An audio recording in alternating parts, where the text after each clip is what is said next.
Yes, that was a background report on the BASSA people. I'm sure you have learned one or two things just as I did.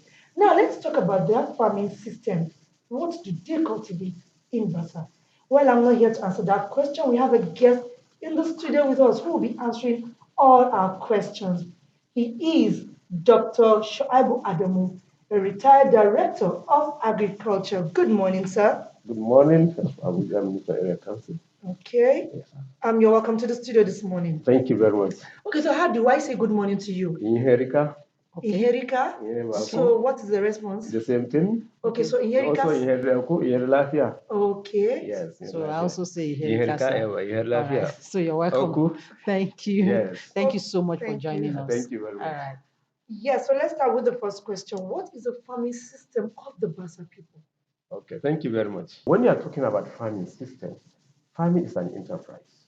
So the allocation of resources by the farming family or by the farming group or by a personal farmer to such like crop, livestock, aquaculture, farming water, both crops and animals and whatever, and pasture, agroforestry.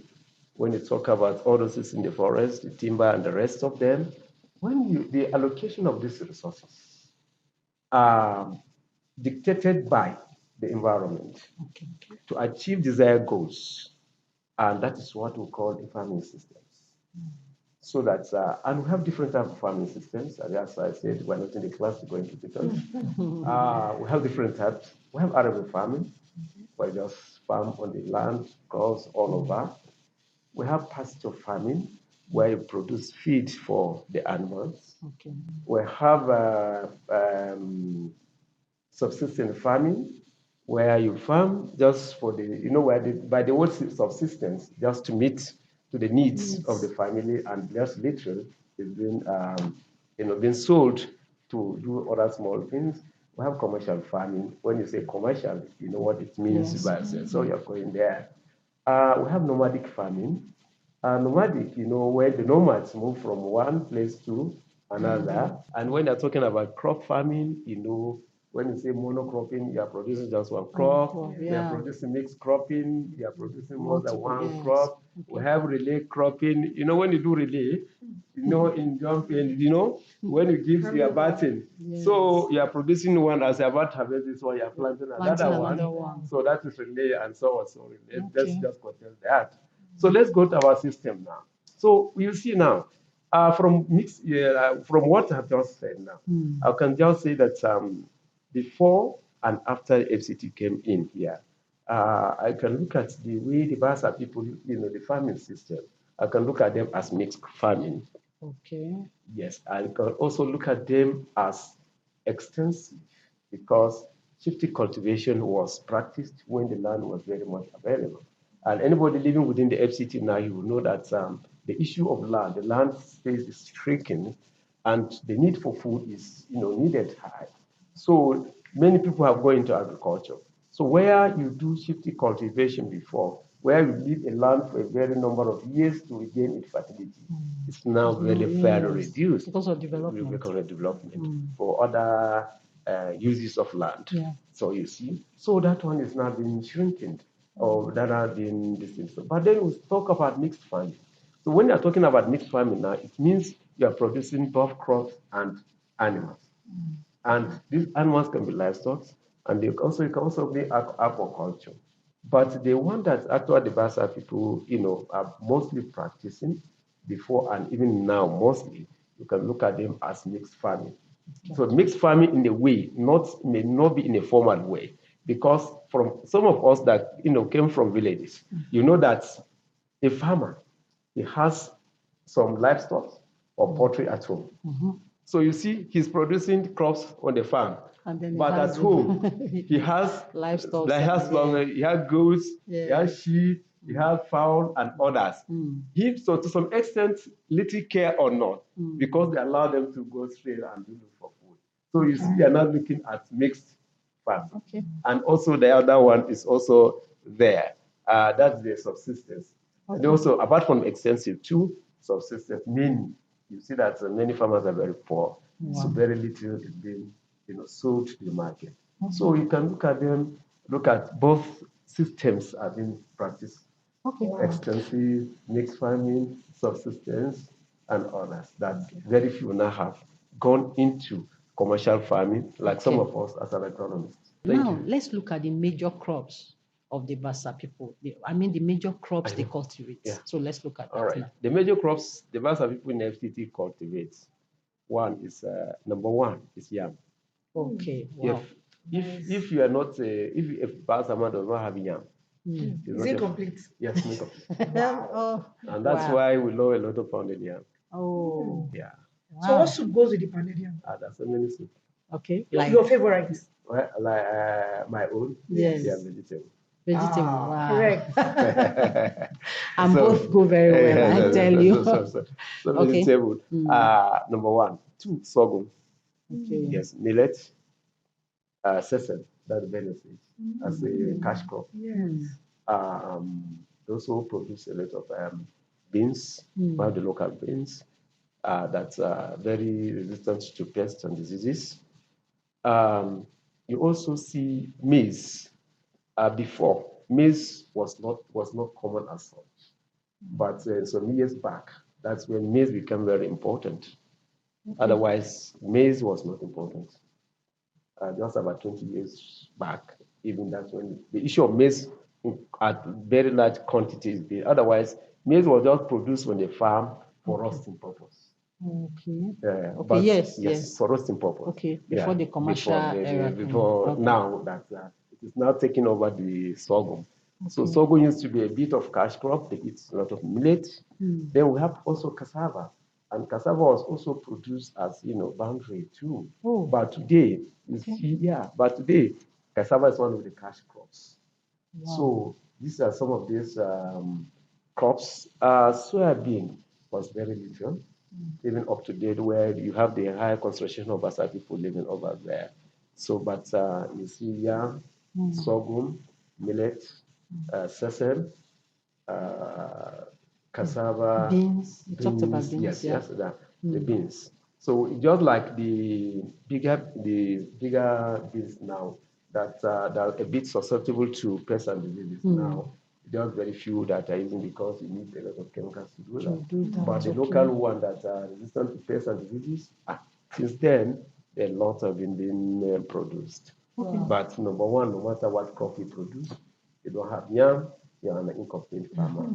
And even that way, you can even lose a wife. Really? Wow. Of course, you're not a farmer.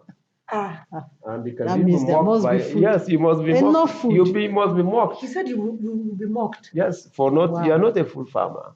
Wow. Yes. I used to think that cassava is more from the south. Yeah. I never knew that we have plant No, cassava. now In the north. cassava is very much. If you take it away from after Gwagwalada down to Abaji, you see by the road, you see a lot of cassava being processed by women. After Gwagwalada, there's one shelter, two. And when you go down, they're all villages you see, they're bringing apple even to the town now. You see, we learn everything. You learn honestly. There's a lot of apple being brought from those villages down here. And we're also encouraging the farmers. And in fact, there's a project I headed at FCT here, Millionaire Development Goals. This Japanese government gave us a cassava processing center, and we'll put it in one village in Abaji, because across the river, they produce some cassava, but how to cross with them was a problem. So when they asked me where to locate the center, I tried to locate it there so that people around Kujiru Bochi side can take the cassava for processing at that center.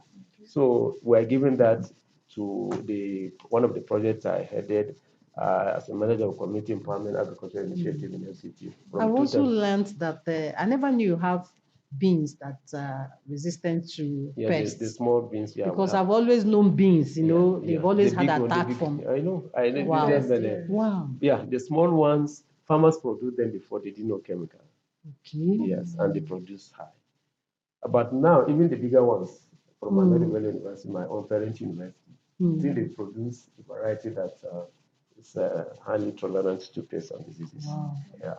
Okay, I think I produce some quantity to look at it this year so that Okay, I so can let's give to move farmers. on. Okay. Yeah. Now, let's talk about food security. Yeah. What would you say is the contribution of BASSA people in terms of food security in the FCT and even in the country at large? Yes, one is that the FCT, those of you that came to meet us, if we had not been that very serious to producing food, there would have been food crisis in FCT. I agree. Yeah. So, and it is the hard work of, because like us in FCT, our culture, the 9 tribes in FCT, where our culture is more or less just similar. Because there are some of us that when you see, unless those of us that are here, you may not be able to differentiate us. If you see with a weary person now, you cannot differentiate me. Why? Because well, everything in our culture and everything the same. Yes, and so you may not be able to differentiate us. Even initially, when our women carry things on the shoulder, Yes.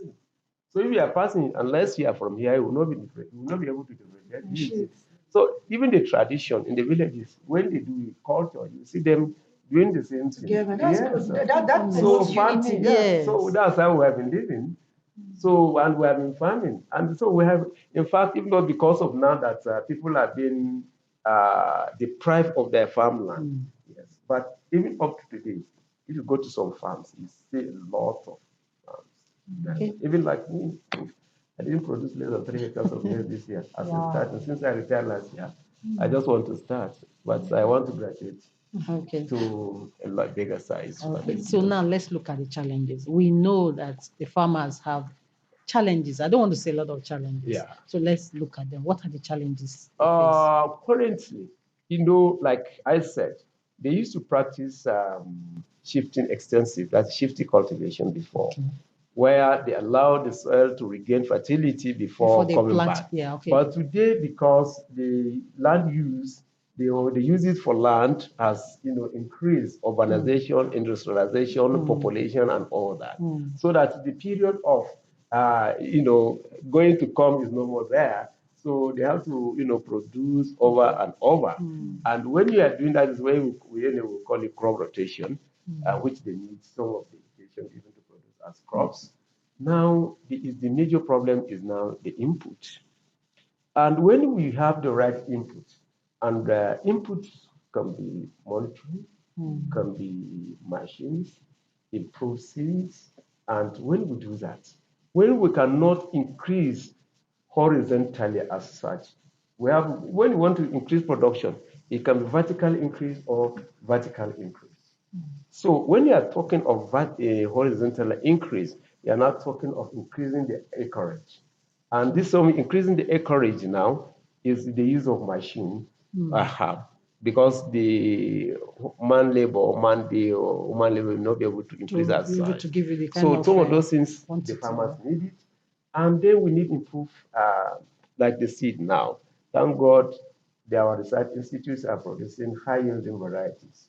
So but then even if you have a very good yielding variety, the potential of such varieties can never be seen or cannot be expressed without the required inputs. You can have a variety of maize, they can give you 3, 4, 5 crops. But when it's deficient in the nutrients, you can't get it. And that's the same thing. And even in human, when you don't eat good food and others, while kwashiorkor and all that. So it's also that in the crop. So the most important thing that all the farmers need is the input. And this input now from the private sectors, the prices are going very, very high. So subsidy, even in developed countries, government subsidize agriculture. So if government can provide the needed Thank God you just mentioned government, because I was about asking you just before we round up that what assistance would you want the government to render to you? Just let the government just provide enough input to the farmers, particularly fertilizer, improved seeds, agrochemicals. And this agrochemical can be herbicide, can be insecticide, can be fungicide, can be bactericide, viricide, and all that. So that the farmers be able to utilize this, so that if they have the improved varieties, and when they amalgamate all these inputs, they'll be able to get the desired yield. So that when they say a maize is giving about 6 tons, 7 tons, 8 tons per hectare, the farmer may just get 30 because of lack of the needed input. And he doesn't have the natural regained land again to produce together. So they did that. Another challenge is the security now. The inside land, farmers cannot go. So these are some of the challenges we are actually looking at. And I'm sure the government is watching, so I'm very sure they will come to you. To your aid. We have farmers had conflict resolution committee that have been set up initially, but it's like those committees are not doing that job because the government have taken that. Well, now that you've spoken publicly, I'm sure they will come to your aid and take action. I'm very sure of that. Thank you so much. It has been wonderful speaking with you. Personally, I have learned. In fact, as I was listening to you, you were taking me back to my secondary school days when my teacher was teaching me agriculture. Thank you so much. And then we have come to know a lot of things that the BASSA people produce, because there are some things you mentioned, and I'm sure a lot of people will be wondering. So they like the cassava. I was shocked. Okay, so thank you so much. It's been very, very educating. And like we promised you, we said to you that this program will entertain, enlighten, and educate you. Okay, let's take this break, and when we return, we'll have another guest. Stay tuned.